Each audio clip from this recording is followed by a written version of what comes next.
Hello, everyone. Welcome to the Please Listen podcast. I'm your host, John Follett, and in this episode,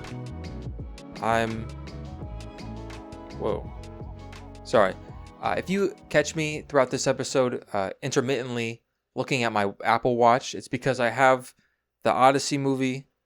I'm streaming it on my Apple Watch. I'm watching it the way that Christopher Nolan intended, on a small Apple Watch screen on my wrist while I'm doing a podcast and looking at it just kind of glancing at it, seeing what's happening. So expect a review very soon of the Odyssey movie from my viewing here. I expect the review is going to be a lot of me going, I couldn't tell who was talking or what was going on screen. There was a big guy at one point, but the screen was small, so it didn't look that big. I have to do this because it's impossible to secure tickets to the Odyssey on the opening few weeks. I don't know why Siri just turned on.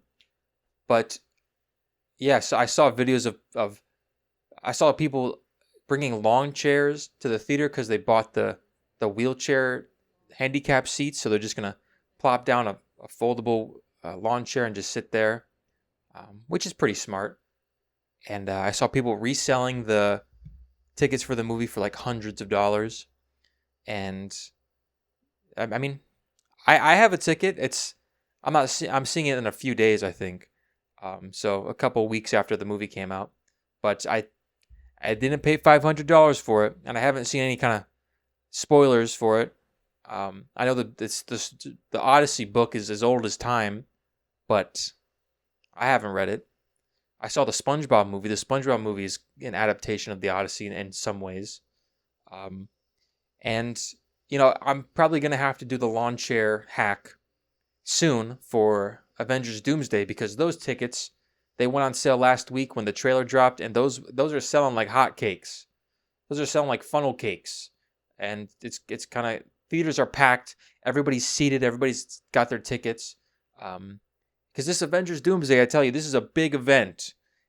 It's funny seeing how many people online have been like, I don't care about Avengers Doomsday. Seeing the trailer, it's like, no, I don't like Marvel anymore. Seeing this, I feel nothing. Compared that with the stats, like the movie tickets being sold out, and the trailer getting, I think it's like the second most viewed trailer of all time, which is crazy. Number 2 only to Spider-Man Brand New Day. If there wasn't a Spider-Man Brand New Day, this one would have been number 1. And that's crazy because it's like, it's reaching new heights. I don't know how many of those views are like bots, or I don't know how they calculate this. Is it just adding up Instagram, TikTok, Twitter, YouTube, like all together? I don't know. But that actually segues perfectly into what I want to talk about today. Oh shit, Robert Pattinson's on screen. Wow. Sorry. That segues perfectly into what I want to talk about on this episode, that being 2026 San Diego Comic-Con. Everybody's excited. Everybody's wearing their cosplays, and they're going to the booths. The booths with the, hopefully not AI artists. That would suck. They're seeing Ryan Reynolds in costume. They didn't realize it was Ryan Reynolds. I've been seeing a lot of posts like that. I'll get into it later in a second. I've been to a Comic-Con once. It wasn't in San Diego. It was in Kentucky, but I went to a Comic-Con once. I didn't dress up or anything, but I remember I went to 2, actually. I went to it twice, 2 years in a row. It was like something for like this youth center near my school, and they just had this event where like if you sign up, you go to a comic convention. I was always a big fan of comics and superheroes, so I was like, this would be cool. The only things that I remember was I saw the voice actor for Mario was there, and his like staff got mad at me because I was taking pictures without paying for it, and but he's not even the voice actor for Mario anymore. So who's got the last laugh now? And then he was probably the most famous person I met there. I also met the guy who plays the Penguin on DC's Gotham. I was a big fan of that show, Gotham. I don't have pictures of it because this is a little lore, a little backstory. Because the pictures that I have of me when I went to Comic-Con, along with most of the pictures I took when I was in middle school, I had a little iPhone SE, and I locked myself out of it so I can't access those pictures. If anybody knows how, if there are any like FBI like hackers that know how to, I would love to see those photos. So I met those two, and then I also met Kevin Sobro. I didn't know who he was before I met him, and afterwards I know he's like some kind of like weird MAGA like conservative guy. Um, but I've met him, so I've been in the same room as him, and I remember asking him like, if I take a picture of you like, and I'm not in it, is that I have to charge for that? And he was like, no, and I was like, that's what I got in trouble for last year with Mario. Um, that's what I remember from that. Also, I remember I had a Subway sandwich, foot-long Subway sandwich at the start of the convention. And then throughout the convention, I got the worst stomach ache. I was like 11 or 12 at the time. I got the worst stomach ache. And I was like, I have to go to the bathroom. I had to go blow up the toilet. Sorry, that's a little gross. I kept going to bathrooms. And there was, every single bathroom had a line. So I just had to wait in line. And then finally I got to one. I got in the stall, did my business. And then there was no toilet paper. Just my luck. And so I saw there was no toilet paper. And I just had to wait for my friend to be like, you okay in there? And I had to be like, there's no toilet paper in here. And then he got me paper towels. Saved my life, basically, because I don't know what I would have done. I tried. This is very embarrassing. I've never told anybody this.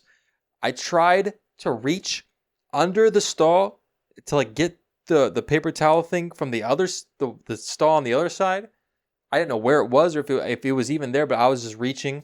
Hopefully the person next to me didn't see, but yeah, that was my Comic-Con story. That's my history with Comic-Con. There was a company that wasn't at San Diego Comic-Con this year, and they haven't been for the past few years. That is DC Studios, because James Gunn, I talked about him a lot in the last episode. He kind of went, he had the famous clip for being like, you can spend millions of dollars, setting up your panel and planning stuff out to announce movies, or you can just make a tweet for free and it gets about the same amount of traction, which I guess is a good point. However, I don't know. I like the Comic-Con, I like the showiness of it, setting up things like the cool. I mean, because those moments throughout, like Marvel Studios' history of announcing things, like they have Tom Hiddleston dressed as Loki go on stage. Or there was the one year where Guardians 3, the High Evolutionary, came on stage. It's the characters in costume. And then, the Robert Downey Jr. reveal, that clip is like, I've seen that clip a trillion times of him taking off the mask and holding out his arms. It would be different if it was just the tweet of him in the car that he did afterwards, or the Instagram post of him holding up the, if that's all it was, I can see how you see that and be like, oh, he's Doctor Doom. Whereas I like the showiness of it and like the event. I'm making like an event. But yeah, if he doesn't want to go to Comic-Con, it's fine. He doesn't have to go to Comic-Con.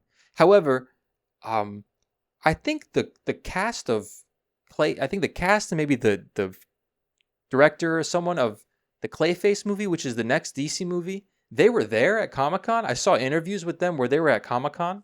And also HBO had their own panel.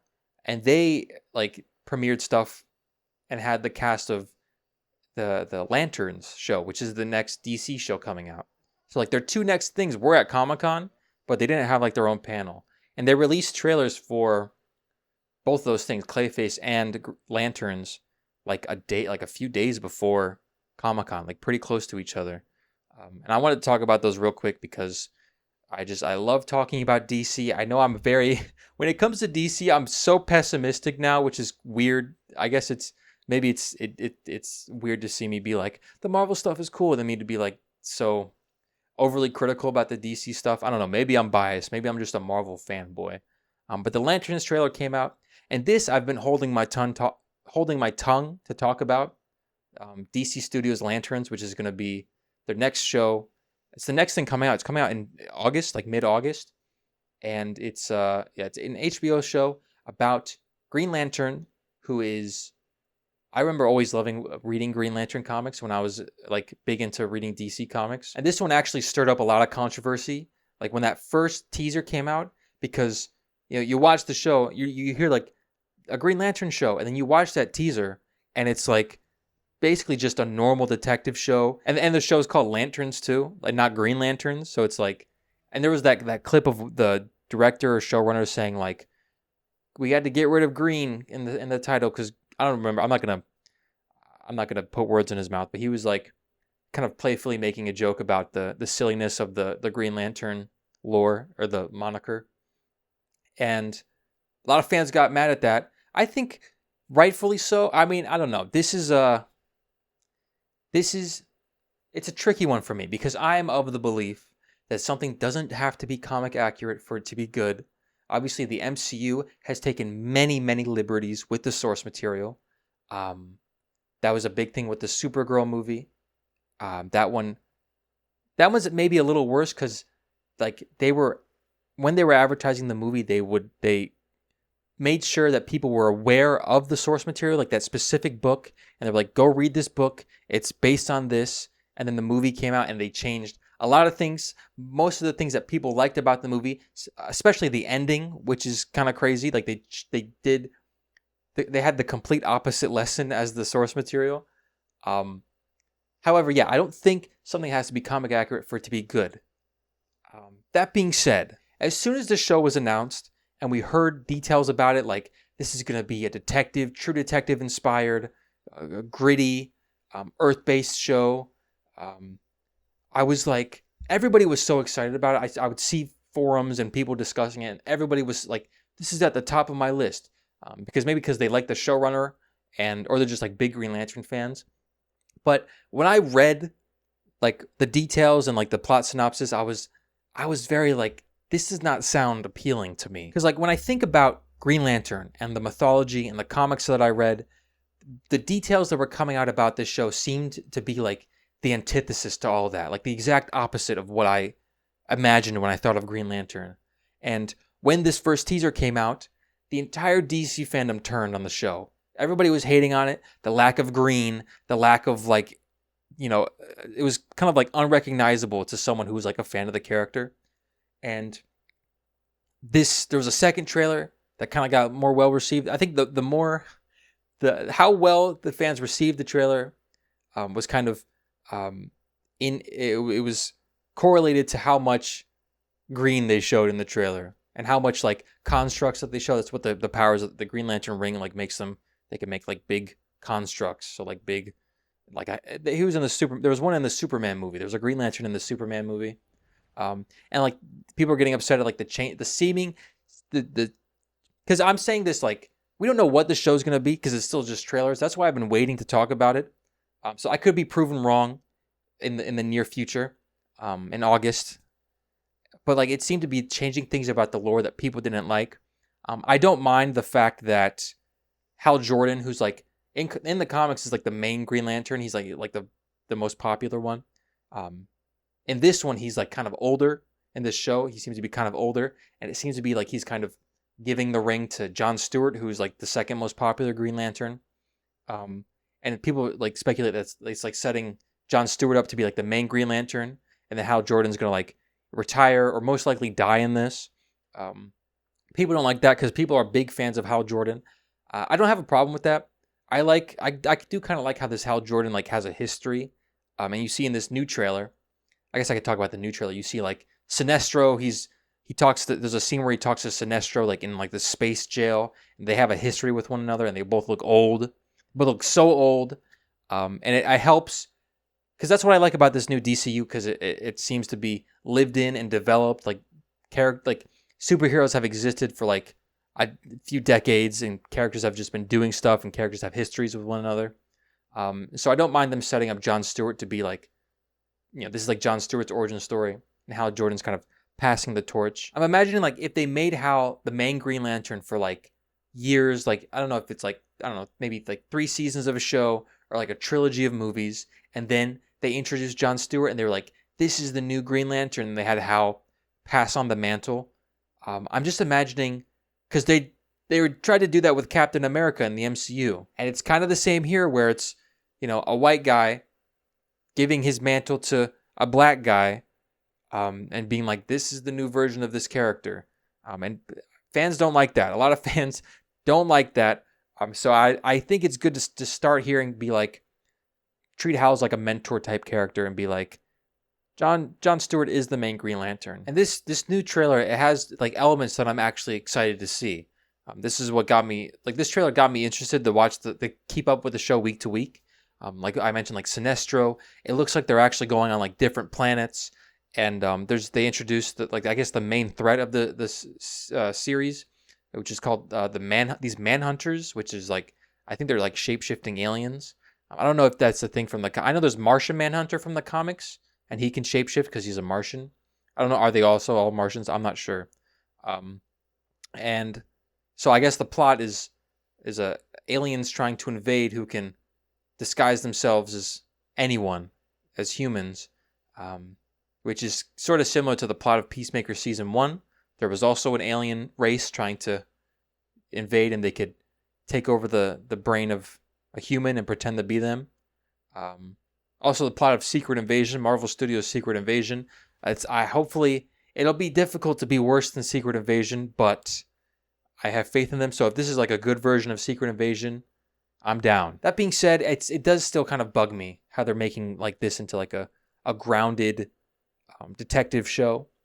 Because it's like, I don't mind. Anything could be good. This will probably be good. The showrunners are good. The creatives are good. Tom King is working on this. He's a very infamous comic writer. Some people hate him. Some people love him. He wrote that Supergirl comic that everybody loves, that most people love. And I watched an interview with him at Comic-Con, and he was like talking about like, if you make all these superhero movies all have like the same kind of form and genre, they all turn into slop. He used that word slop. And I was like, first of all, Tom King, you also produced or wrote the Supergirl movie.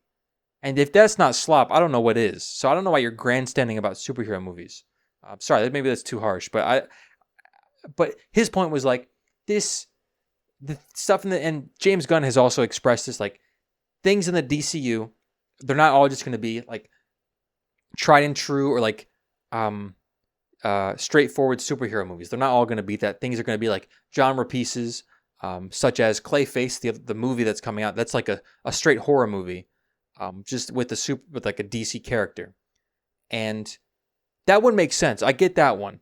I think that it's fitting for the character and the mythos. But when it comes to Green Lantern, I don't know. It's weird. Like, do this. You can do that. You can make like a detective style show that's like gritty and everybody's saying the F word every 30 seconds.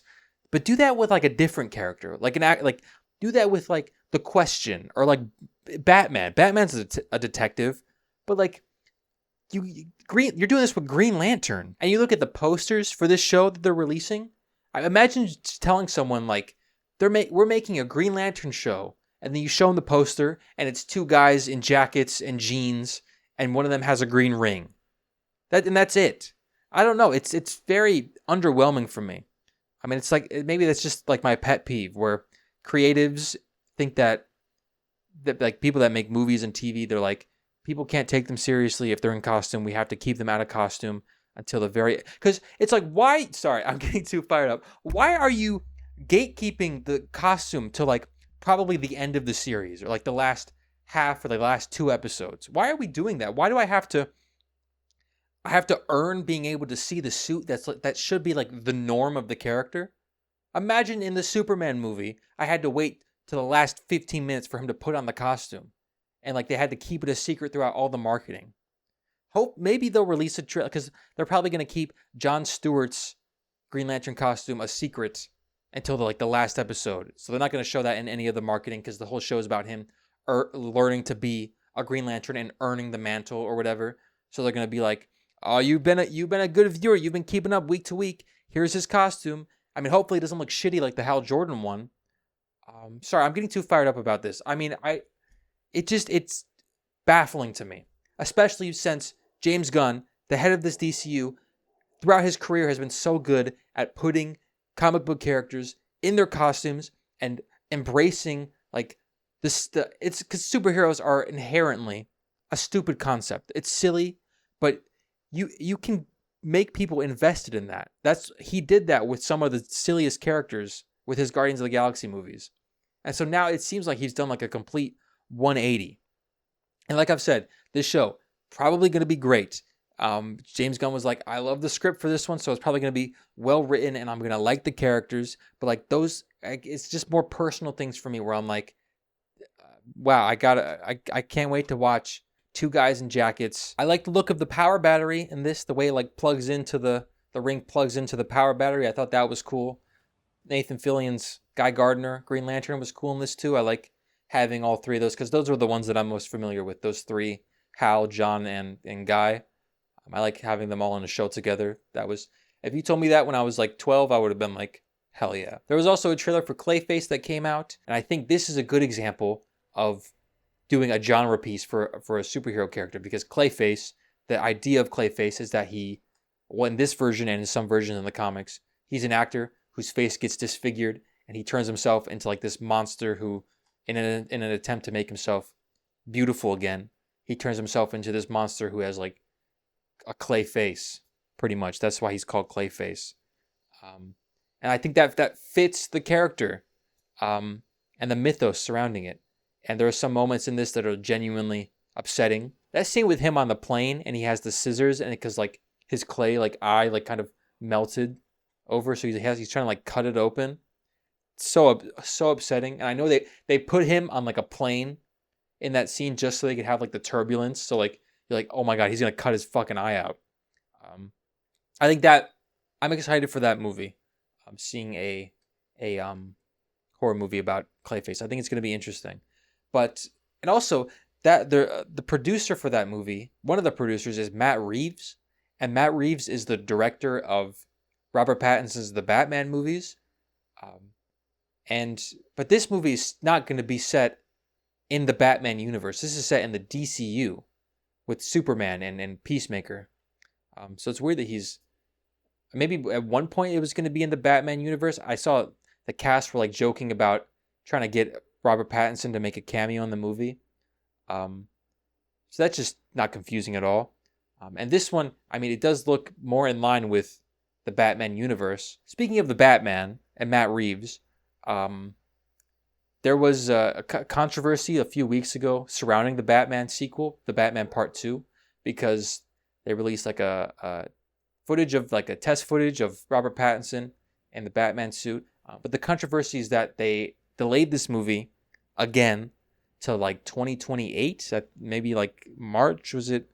I forget when it was, but this is like the fourth time they've delayed this movie. And you know, with this delay, it would have been like, what was it, 5 or 6 years since between the two, the movie and its sequel. And a lot of people are upset about that. Which is, and it's like, I don't know, is this, I originally thought like this was going to be like a trilogy, and people were making comparisons to how, you know, all 3 Dune movies came out in between this movie and its sequel coming out, The Batman. I'm like, is this going to be a trilogy? I mean, I don't know why you could have just had the Clayface movie be in your universe, since this seems like the second part is going to be the end of it. And I mean, yeah, I mean, it's kind of annoying because we're not getting any younger, guys. You got to please hurry up with these movies coming out. And the other thing about it is that since this is like a big screen film live action Batman, DC, James Gunn's DCU, they're kind of like holding off on putting their Batman in their universe because they're like, we don't want to confuse audiences by having 2 live action Batmans at the same time. And so this movie getting pushed back more is just delaying when we get to see like a Batman in this DC universe. And Batman is a pretty important character, so it's kind of a big deal.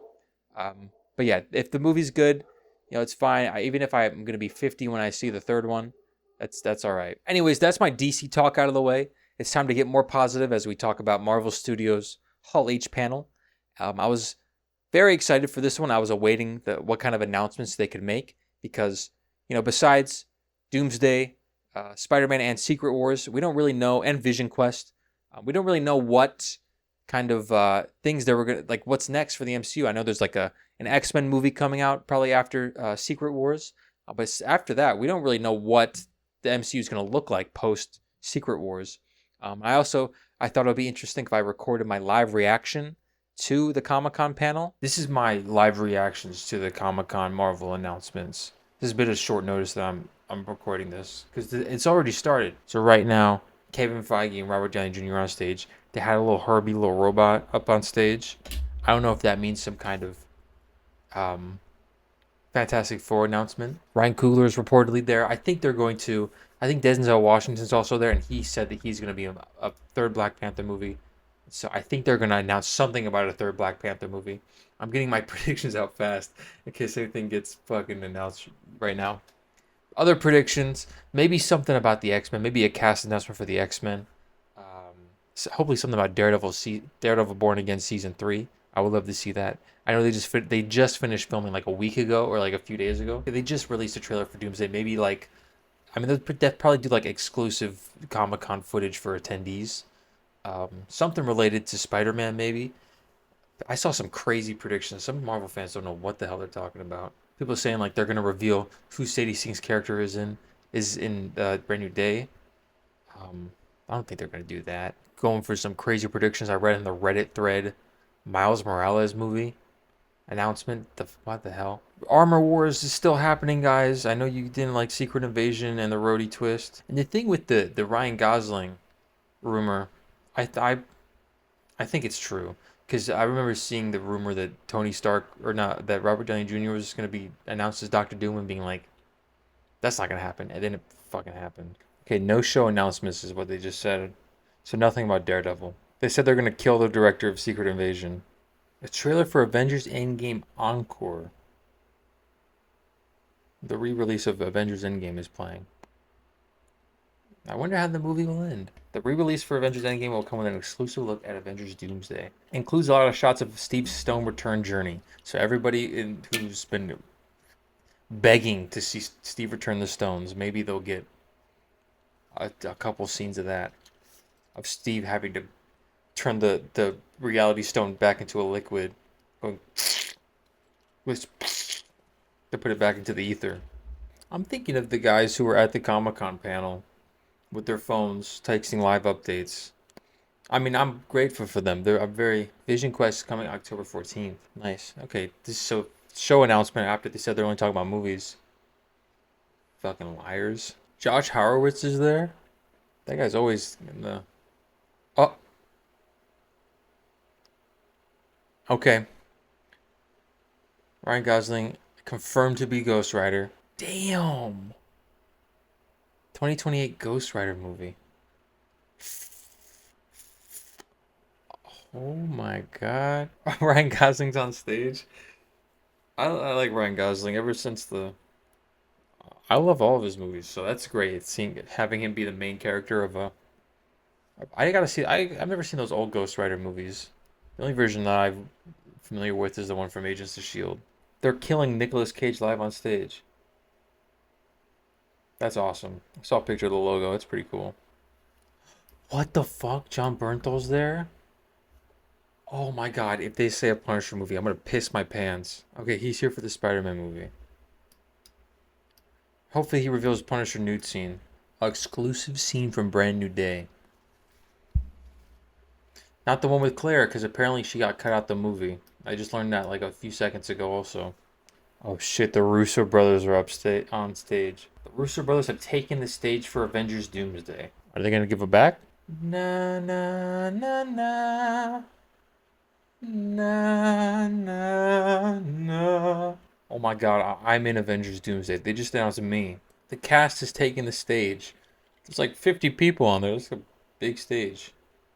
They gonna give it back? Haley Outwill's there. Captain Carter's coming back. Captain Carter genuinely solos Doctor Doom, if we're being fully, completely honest. Definitely won't be Captain Carter though. I'm joshing around. Charlie Cox. Matt Murdock. Come on. That's what I'm betting on. Ryan Reynolds is there? No freaking way. Deadpool 4. Dressed as Deadpool but in a black and gray costume. 30 minutes left. They didn't say anything about another Deadpool movie or like X-Force. That's a Deadpool related thing. New poster for Doomsday? That's pretty cool. He kind of looks like the Mandalorian from without if you can't see that at the top of his head. I have to go pee. Something big better not happen. Oh, What? Black Panther 3 officially announced. No way. December 15th, 2028 is when it's Black Panther 3 is out. December 2028? Yeah, so Oh same my year as god. Ghost Rider. So Ghost Rider? Yeah, 2028. They just announced the new T'Challa, played by this guy No, named sir. David Johnson. They're saying that that's it for the Marvel panel. Yeah, that was I it. got you. Leading up to their Hall H panel, they had these costumes from the movie on display, and they're nice looking costumes. The most notable thing is that on day one they had this character called the Latverian Witch. It was like a green robe.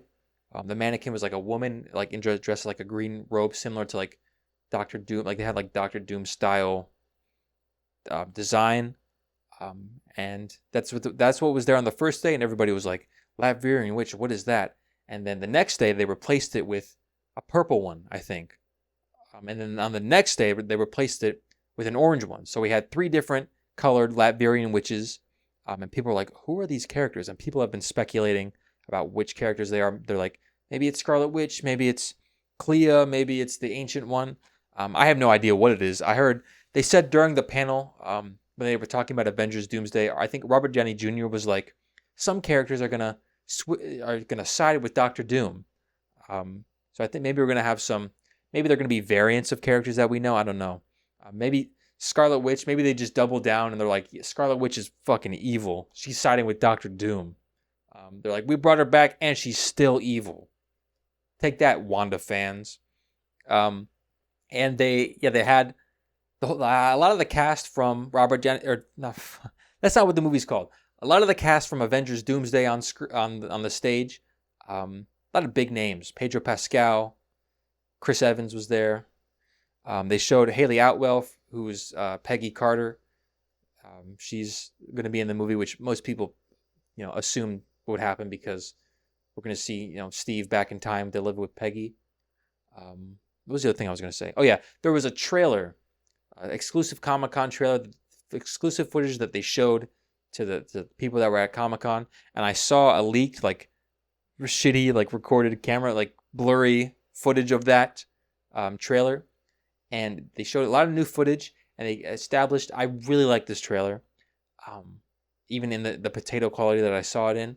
It establishes, which I love, that the Fantastic Four and Doom like have a history.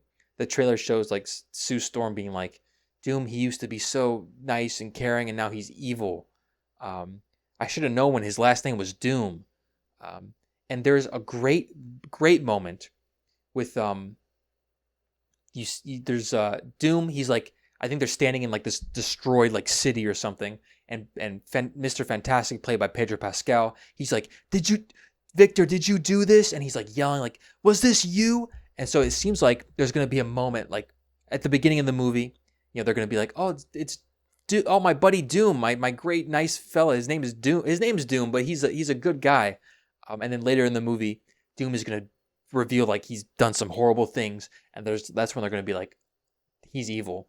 And like that's a great moment where like Reed like Doom does something and Reed just feels like betrayed, and he can't, like his friend, he probably like his friend for like years, and he's like, what the hell, this guy's evil. I love that, and I can't wait to see like interactions between those two, especially because obviously, I mean, Reed and Doctor Doom is like one of the biggest rivalries in comics. But also, they're both incredible actors, Pedro Pascal and Robert Downey Jr. So I'm very excited to see scenes between them.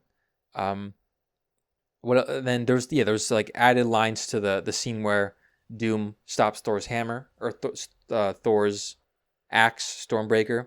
It's all very cool. I'm very excited for this movie still. I'm going to make sure I have my lawn chairs so I can sit in the handicap spot. They also had John Bernthal on stage. When I saw that, probably saw my reaction. I was like, what if they announce a Punisher movie? But he was just there to show new footage for Spider-Man Brand New Day. I didn't watch any like leaked recording of that because I'm of the belief that they've released too much footage of this movie. I don't like how they show it. They're like revealing footage of like Frank and Spider-Man fighting the Hulk. I want to just see all that fresh when I watch the movie. But they're like, you need to see even more footage of this movie. Ryan Reynolds also showed up during the Doomsday part of the panel. He was wearing a gray Deadpool suit, and it was made out of like denim material. When Ryan Reynolds posted it on Instagram, he was like, #JeanPool. And so it was a gray jean suit, which was poking fun at the fact that the theory that Sadie Sink's character in Spider-Man is Jean Grey. If that's true, I think it's kind of funny. He was up there and he was like, "You guys have any room for one more?" Maybe he's going to be in the movie. I don't know. But he was going around in the convention in the Deadpool suit, and nobody knew that it was Ryan Reynolds until he did that on the panel. So I've seen a lot of posts of people being like, "I met this guy in the cosplay. I had no idea, but apparently it's Ryan Reynolds." Which I think that's fun. That's the memorable stuff that like happens when you have like a Comic-Con panel and you do fun surprises like that. They also revealed some new movies coming out and new casting announcements. I saw something about Ryan Gosling and Black Panther, so I think the fan theory is true. I think Ryan Gosling is going to be the new Black Panther, so congratulations, Ryan. I know that's a role that you've been wanting for years, but great job, guys. I know Marvel probably saw the Photoshop pictures of Ryan Gosling in the Black Panther suit, and they were like, he's perfect. This might be a little controversial casting choice, but I think it'll be worth it in the long run. No, that's a joke. The first new movie that they revealed, the first of two new movies, was a new Ghost Rider movie in the MCU, starring Ryan Gosling as Ghost Rider. I thought that was I love that reveal. I love Ryan Gosling, one of my favorite actors right now. He was in a great movie earlier this year called Project Hail Mary. This movie is going to be directed by Sean Levy, who was the director of Deadpool and Wolverine and other things. I think he also is directing the Star Wars movie that Ryan Gosling is in, the one that's the next Star Wars movie to come out. And I'm probably going to see that movie. That's the only thing that could have got me to see a Star Wars movie on opening night.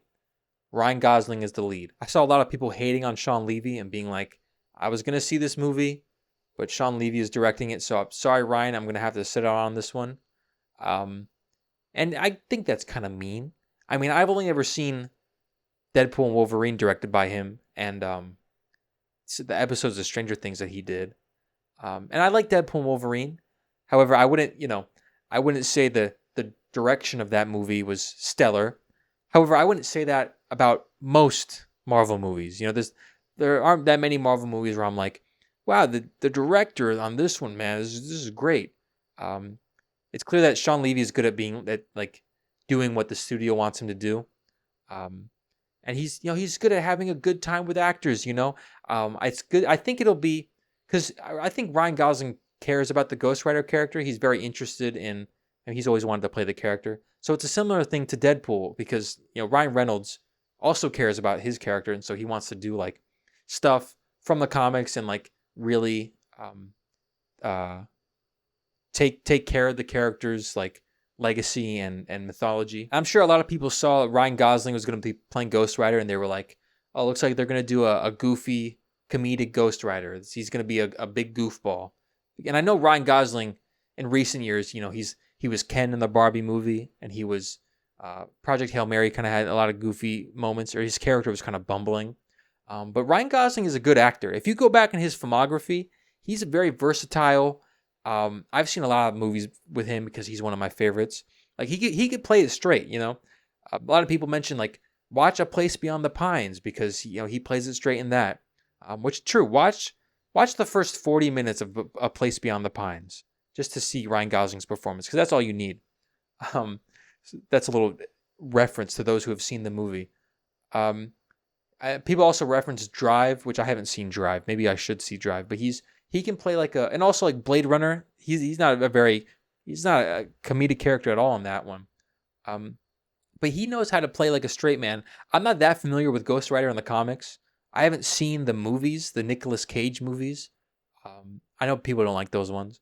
The only version of Ghost Rider I'm familiar with is the one from Agents of S.H.I.E.L.D., Robbie Reyes. The question with this version of Ghost Rider, Ryan Gosling, is like, which version is he playing?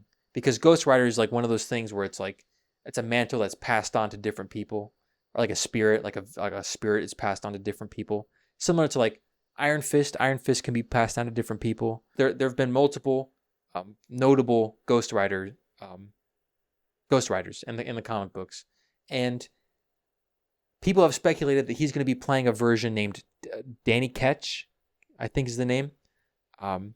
Which I hope that's the case. I think that the logo that they showed at the Comic-Con is similar to a logo that was used on the Danny Ketch Ghost Rider comics.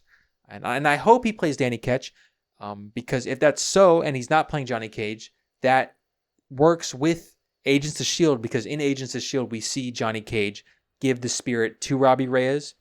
And so if they make him Danny Ketch, that means Agents of S.H.I.E.L.D. is still canon, which I'm happy about because I am an Agents of S.H.I.E.L.D. truther. If you talk to me for more than 5 minutes, I'll let you know that I know in my heart Agents of S.H.I.E.L.D. is canon to the MCU. I know a lot of people are like, oh, but this, I don't care. The first 5 seasons, though, I haven't seen the last 2. I think it splits off into a different timeline in those because they do like time travel stuff. But I know before I saw the show, I was like, I don't care. But after watching those first 5 seasons, I'm like, this is such great storytelling, and it helps expand the world so much. I love it so much. So hopefully they make him Danny Ketch, and they're like, maybe there's like a reference, like Ryan Gosling is like, I met this guy. He had a cool car. This guy named Robbie gave me the spirit. But if they decide to decanonize Agents of S.H.I.E.L.D., I will rate the movie 0 stars on my letterbox. So careful, Ryan. Careful. The thing with Sean Levy is like if from the studio's perspective, he directed one of the most profitable and most popular Marvel movies, Deadpool and Wolverine. And he's also directed, a lot of episodes of Stranger Things, one of the most popular shows of all time. So, like, obviously, a studio would be like, let's hire this guy. He knows how to make successful movies and TV. And I would assume Ryan Gosling was like, I would like Sean Levy to direct this because we did the Star Wars movie and we're having a really great time. The other thing that they announced was Black Panther 3, the threequel to Black Panther, first Black Panther. And the most notable part of this announcement was that they revealed who's going to be playing the next Black Panther, aka T'Challa. And spoilers for Black Panther Wakanda Forever. If you have not seen that movie, skip this part. I'm going to put a timestamp. Skip to that right now, okay? At the end of Black Panther Wakanda Forever, it's revealed that T'Challa, Chadwick Boseman, original T'Challa, and Nakia had a son, and his Wakanda name is also T'Challa. So he's basically T'Challa Jr.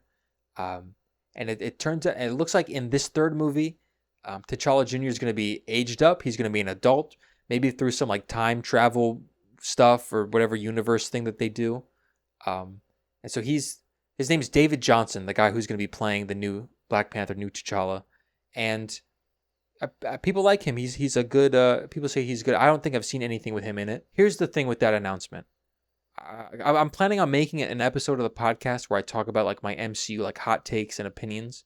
One of the things I was going to say is that I do not like how people are like advocating and like campaigning for T'Challa's son to be the next Black Panther and for like Shuri to get replaced like in the next movie or in Secret Wars or whatever. Because you see that a lot. People are like, Damson Idris should play T'Challa's son and be the next Black Panther in the next Black Panther movie. I don't like it because it's weird because obviously people didn't like the fact that they didn't recast original T'Challa and that they instead killed him off. Which a lot of people have opinions on that. I get not recasting him because, it would be weird if he died and all the creative team who loved him was like, here's the next guy who's playing the same character. It would be weird for the crew who loved Chadwick Boseman just seeing a different guy play his character so soon after it happened. And also it'd be weird for the guy who's playing the new T'Challa because he's like, he has to live up to this. Because, they made that movie like pretty quickly, like pretty soon after T'Challa died. Like they just had the plans for the movie. The movie was in production and then, Chadwick died. And So yeah, it was a weird, horrible, like bad timing for everything. And I get why they didn't replace him. And I don't mind Shuri being the new Black Panther. I think that second Black Panther movie I think is great. Um, and so seeing, I hate to be that guy, but seeing people advocate for Shuri to be replaced with T'Challa's son in the next movie, it reads to me as kind of misogynistic because, I mean, I don't know, because, I mean, it seems like people aren't against, T'Challa being replaced as Black Panther, but them wanting it to be T'Challa's son, who's also named T'Challa, instead of Shuri. It seems like the only thing that they care about is that Black Panther is a man named T'Challa. And that's the only thing that matters, even if it's his son who we know nothing about. That's the only thing they want. They just want a man named T'Challa to be Black Panther. So if it's a woman, we don't like it. It's bad that they replace him. So just it's like maybe they want T'Challa's son to just be like a carbon copy of original T'Challa and just be like, he's just the same character now, but just instead of being Shuri's sister, he's Shuri's nephew. It's weird. I don't know. It's weird to me, but it seems like that's what they're doing here. So hopefully they give me a reason to care about this T'Challa, and it's got to be strange to for Letitia Wright, the actress for Shuri, to be like in this movie, congratulations, you're the new Black Panther, and then the next one be like, you have to give your mantle away to this other guy now who's named T'Challa. Hopefully they don't just treat him like it's the same character. I mean, hopefully he deals with different things and is noticeably different in personality.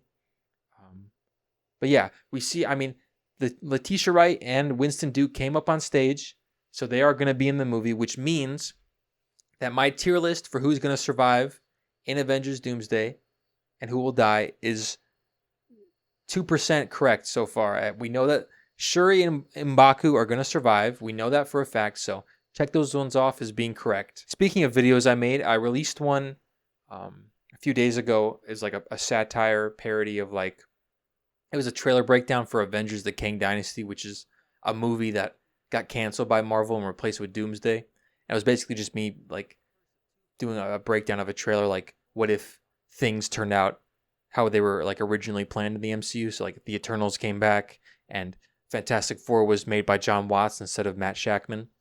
I thought it was kind of the ideas from that video were kind of an amalgamation from, some of them were based off of my MCU hot takes that I plan on doing a video of, and also I wanted to do an episode of The Writer's Block, which is another series that I have where I write the scripts to movies.